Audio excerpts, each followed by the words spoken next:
Hey guys and girls, E3 is here, so I am very excited. This week is already, the first 2 days of E3 have gone and it's already been really exciting. First 2 days, lots of things have happened. So over the next week I'm going to be bringing you just more news on some of the games and the major kind of developers in E3 and bringing that information to you and my thoughts on those things.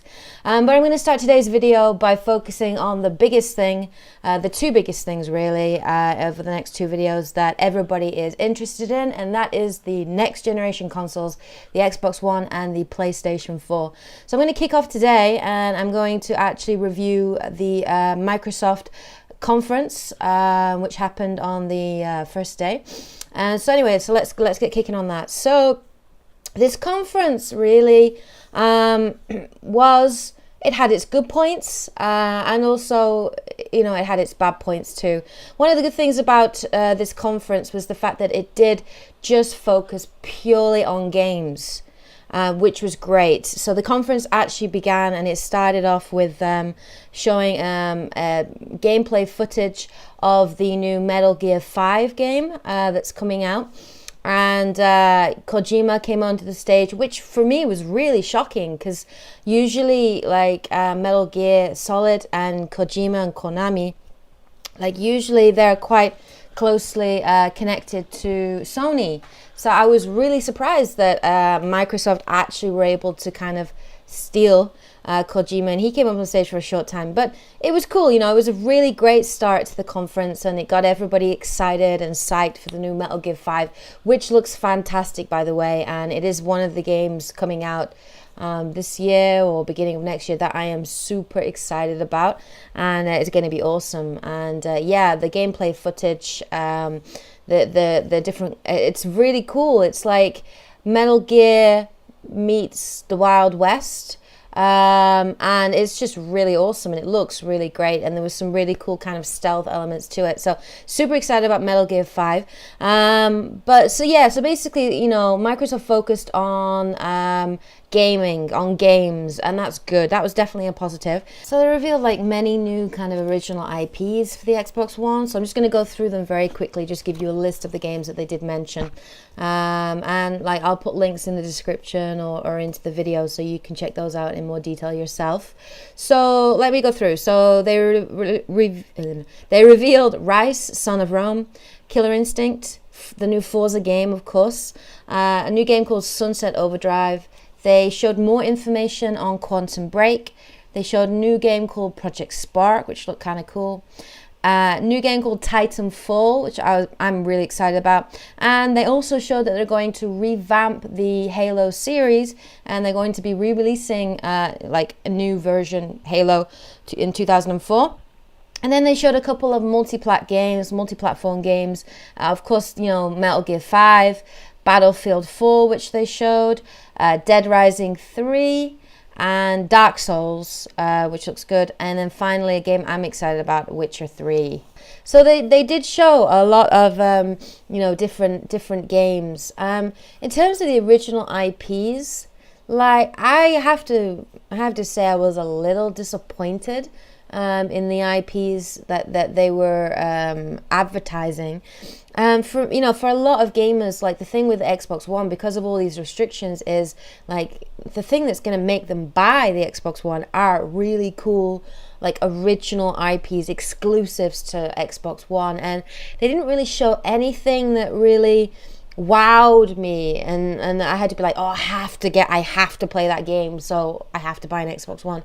There was nothing like that. A couple of games I actually was quite disappointed in. They showed the new Ryse, Son of Rome, which it looked very much like God of War, style, fighting and everything. But I mean, it looked cool. The graphics looked great, of course, which is to be expected. It's next generation console, but the actual the gameplay just looked really boring. And they showed the fighting system, and there was they showed quick time action scenes. That for me was just a huge turn off, and I just think many developers now overuse like quick time events, and it really is something that has to be used sparingly, I think, because it just becomes too repetitive and too boring and too predictable, and I think it's lazy game development. Like, I really do. So yeah, Ryse Son of Rome, after I saw those quick time events, my interest just died on that game. Killer Instinct, like, okay, I know maybe some people like those games, but it didn't look anything special to me. Just like a Street Fighter game. The actual graphics didn't look so great either. It looked blocky in places. It didn't look good to me anyway. I was not interested in that at all. Forza, I'm not a really race car driver kind of game. Like, I mean, it looked, graphics look good, but like, if I'm going to play a racing game, like, I prefer to actually have, like, I prefer to be able to do like crazy things, and I don't like games, driving games that are too realistic. But anyway, like, if you're into that, like, that's cool. I mean, they brought an actual car, like the actual like recreation or whatever of the car onto the stage, and yeah, okay, that might be cool, but for me, that's just really gimmicky, very cheesy, very gimmicky, and it's just Microsoft throwing around their money, and that's not the important thing, really, in this kind of, in the conference. The only, like, 2 games, I mean, there are 3 games I was interested in. The first was Project Spark, which, like, it looked kind of cool. Like, it's a cool idea. Like, they show that you can, create your own, like, levels within a game and go into other people's levels and interact. And it looked cool anyway, Project Spark. It looked quite cool. But, like, the only 2 games that really, like, interested me on the Xbox One was Quantum Break, which they showed more about, and it looks kind of epic, and it seems to be like some kind of like sci-fi style game where apparently you were in a failed experiment and time has gone all weird or slowed down and you have to solve it or something. But it looked quite cool. Like, it looked interesting as a story, and it looked quite cool. So yeah, I was interested in Quantum Break. And the other game that, like, kind of excited me and looked quite cool was Titanfall, which looked pretty awesome, like pretty badass. Like, it's got like a Call of Duty elements in that you're a soldier, but the soldier looks really wicked. Like, you have like a jetpack and you can fly and run along walls and you look like really maneuverable. But then also, like, you get into these like titans, these kind of mechs, and you can fight with that as well. So like Titanfall looked cool, and I'm quite interested in it, and I definitely want to know more about it. But there were no real original IPs for me that just stood out, and I was like, I have to have that game. Nothing at all. So I was kind of disappointed, honestly, in like, I was kind of disappointed in Microsoft in the original IPs that they showed. So there was some more information about like the actual features in the game, and they did like introduce some new things. So apparently as well, they did say that they showed us a new design for the Xbox 360, and they've kind of like made it look modern and slimmer, and they said it was quieter.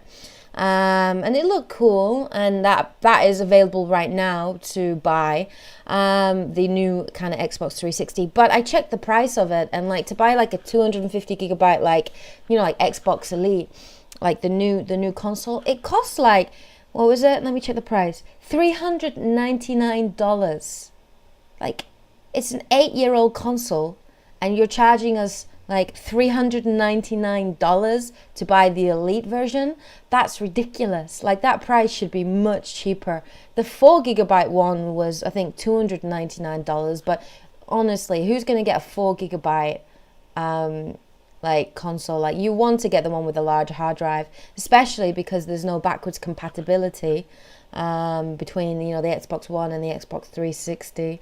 So like, and that'll be why they've like created this new kind of new Xbox, so that it looks like it goes with the Xbox One and it looks nice together and they complement each other. But like, for me, like, I was just like, oh yeah, you're just trying to make more money basically out of the customers, and whatever. Like, if you want to buy that you're totally free to. It's your choice, personally. But like for me, it's overpriced. If it was cheaper, like I would consider it. But for me, it's overpriced. Like $399 is too expensive. So yeah, they talked a little bit about Xbox Live, the Gold account, and they mentioned that they're moving away from Microsoft points and they're going just towards currency, just from Microsoft points to cash. So that'll be easier. That'll make it more convenient in terms of like buying things on the marketplace and not having to buy special points and have codes and things. So that'll be good. They also did say that the Xbox Live Gold was transferable. So whatever you've got now on Xbox 360 will transfer across to your Xbox One. And they have they're doing a kind of a special sale offer like until December the 1st, I think it is. And they said like you can download 2 free games every month from Xbox Live. So that's kind of cool. And this month the free games available are Assassin's Creed 2, Halo 3, and Fable 3. So that's cool, but like personally, like these games have been out a very long time, and even on the Xbox marketplace, they're pretty cheap. Like they're quite cheap, and I think it would be cooler if like they offered more recent like games within like the last year or the last 2 years. I think that would be much better than offering a discount on like a game that came out several years ago. So yeah, they talked about that as well. And then, the final thing is how much is the Xbox One going to cost? So they basically said that the Xbox One will be released in November, and that the cost of it, the price of it will be $499, like US dollars. And that in terms of British pounds, that's about £429. And so that will be the cost of the Xbox One. So it is a little cheaper than I thought it was going to originally be, which is good. But still, like, I think Microsoft still have made a huge mistake, and they didn't deal with the main issue, which they should have raised and they should have talked about, which is the elephant in the room. They just ignored it, and that is the whole limitations and restrictions on the Xbox and the whole policy that they've got of pre-owned games and trading games and selling in games and always online and always connect. And they just didn't even deal with that. Like wasn't even an issue. They didn't mention it at all. So they just ignored it like it was nothing. Like everything was happy, great, all these wonderful games. How great is the Xbox One? And they did not deal with the issues and problems and concerns that gamers have. And that was a huge mistake. And, also for the first time in E3, Microsoft did not hold a post conference around the table press conference, discussion, where the media can ask those questions that they want to ask about the console. They didn't even offer that as an option, and that just really shows you that Microsoft do know that many of their customers are unhappy, and they're just trying to ignore it, like it's not there and it'll go away. And it's not going to go away. I really don't think it's going to go away. And like gamers, like I have always been an Xbox fan, and now I don't trust Microsoft. I don't trust them.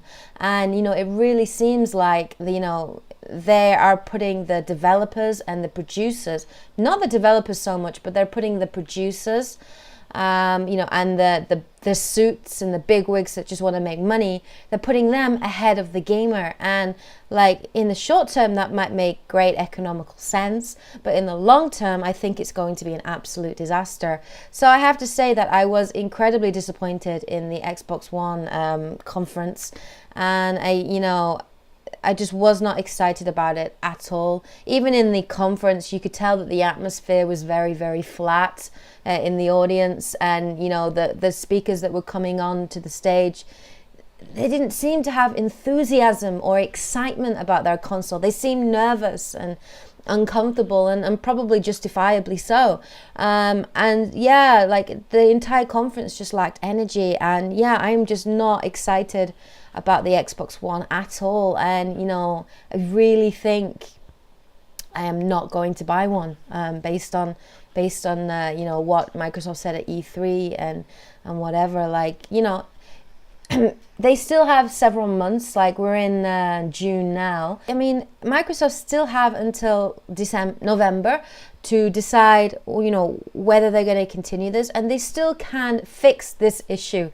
They still have time to save themselves, because I firmly believe that if Microsoft stick to their guns, they don't admit they were wrong, they don't change their policy, and you know, it's not that difficult. It's just firmware that they have to update into the Xbox to allow it to connect on, not to have to connect online all the time, and you know, change the whole resale and so on. Like, they can fix this issue, and you know, they have to.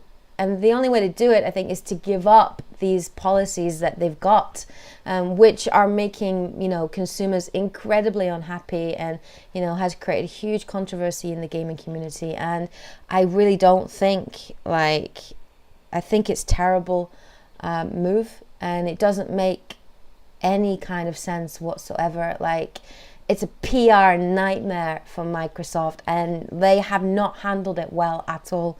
And in the conference, they didn't handle it well as well. So yeah, those are my thoughts anyway on you know, on the Microsoft conference in E3.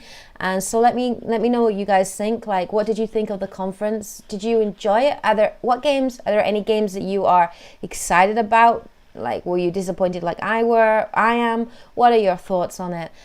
So those are my thoughts on the Microsoft conference, and I will be uploading a video on the PlayStation conference and what I thought about that. So please look forward to that. Okay, so see you next time on my channel. So have a great day, guys, and I'll see you next time. Bye, guys.